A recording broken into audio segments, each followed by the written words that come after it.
Leo nilikuwa naomba tuangalie sura mbili za riba. Riba ina sura mbili. Sura ya kwanza, riba ni mapato. Lakini sura ya pili, riba ni gharama.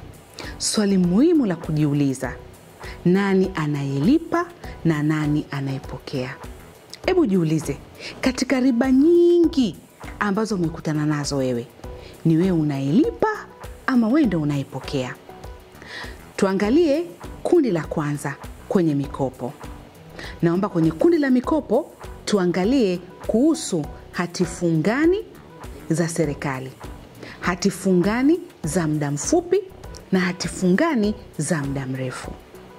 Wewe unapokwenda kununua hati fungani ya serikali, maana yake wewe umeipa serikali mkopo. Alafu serikali ikakupa bond certificate ama udhibitisho wa kwamba wewe ni bond holder. Alafu serikali ni bond issuer. Kwa hiyo basically wewe umeikopesha serikali. Na kwa nini tunakopesha serikali? Kwa sababu serikali huwa inafikia kikomo cha bajeti yake. Matumizi yanakuwa makubwa na mapato yanakuwa madogo. Kwa wakati mwingine wanahitaji kupata boost, na hiyo boost wanakuja kuiomba kutoka kwa raia wake ambao wanaweza kununua hizo bond. Na kwa sababu wewe umeikopesha serikali, unastahili ule riba kutokana na mkopo ulioipa serikali. Na hiyo riba ndo zile coupon payments ambazo kila baada ya miezi 6 unapokea. Kama ni 5%, kama ile ya mwaka ilikuwa 10, basi kila baada ya miezi 6 utapokea 5%. Kama ilikuwa 12, kila baada ya miezi 6 utapokea 6%. Kwa hiyo wewe unapokea ile riba. Hivyo basi kwako wewe ile riba ni mapato, lakini kwa serikali ile riba ni gharama. Gharama kwa sababu imechukua ama imekopa mkopo kutoka kwako.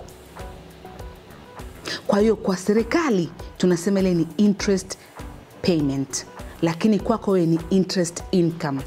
Au kwa serikali inaweza kuwa ni interest expense, alafu kwako ni interest income. Lakini tuende tukaangalia mathalan unavoweka saving kwenye akaunti ya benki. Unaenda kufix, unafanya fixed deposit ama unaweka FDR. Kimsingi wewe umeikopesha benki. Benki imepata zile deposit, alafu benki imekwenda kutumia katika kufanya shughuli zake, pengine kukopesha watu wengine na mambo mengine. Kwa hiyo wewe umeikopesha benki. Benki itakachofanya itakupa wewe riba, kwa sababu zile interest account ama fixed deposit ama FDR huwa zina attract riba. Kwa hiyo wewe utapokea riba kama mapato kwa sababu umeikopesha benki. Lakini ile riba kwa benki inakuwa ni gharama. Of course inaweza ikapungua kwa sababu na wao si walikwenda kukopesha. Kwa hiyo kuna mtu kule ambaye alikopa zile pesa atakuja kulipa hii riba, lakini pia na ile profit ya benki itabaki. Kwa hizi scenario mbili zinakuonyesha kwamba katika scenario ya mikopo, moja lazima alipe na mwingine lazima apokee. Kwa hiyo kwa moja itakuwa gharama, lakini kwa mwingine itakuwa mapato. Tunasema interest income versus interest payment ama interest income versus interest expenses. Hilo ni eneo la mikopo. Tuende tukaangalie eneo la uwekezaji. Uwekezaji pia riba ina sura mbili, lakini hiyo sura inawezekana ikawa ni ile ile. Ziko mbili lakini ni mtu yule yule, zinafanana, ni identical hizo, sio kama kwenye mikopo. Tuchukulie mfano kwenye vipande. Wewe umenunua vipande. Kwa hiyo pale hujakopesha kwa sababu anayewekeza kwenye vipande anamiliki na sio mtu wa mkopo.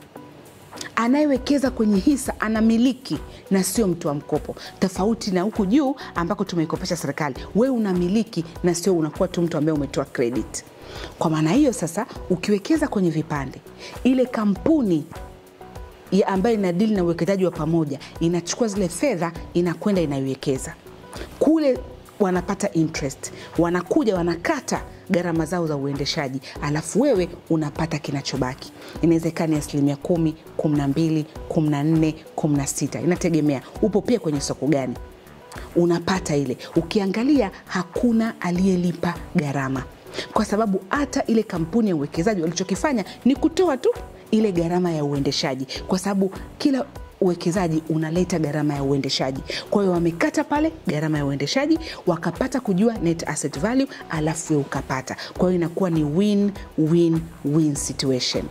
Kwa hiyo lazima ujue kwa wakati wote kwamba riba analipa nani na anapokea nani. Lakini kingine cha muhimu kabisa, lazima ujue we ni mkopeshaji au we ni mmiliki.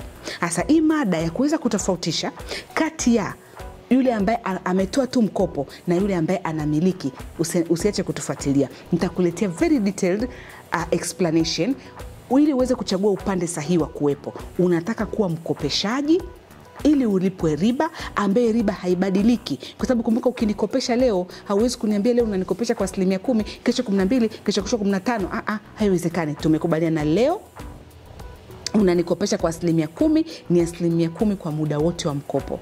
Kwa hiyo hata ukienda kuwekeza kwenye bonds za serikali, jua umeikopesha serikali, na serikali ikikwambia ni 10%, ni 10% hata kama bond ni ya miaka 25, kwa sababu ule ni mkopo. Lakini hauwezi kuwekeza kwenye vipande ama kwenye hisa alafu ukapata 10% throughout. Hapana. Zinaenda zikipanda, wakati mwingine zitapungua, lakini pia zitapanda, kwa sababu kule wewe sio mkopeshaji, lakini wewe ni mmiliki.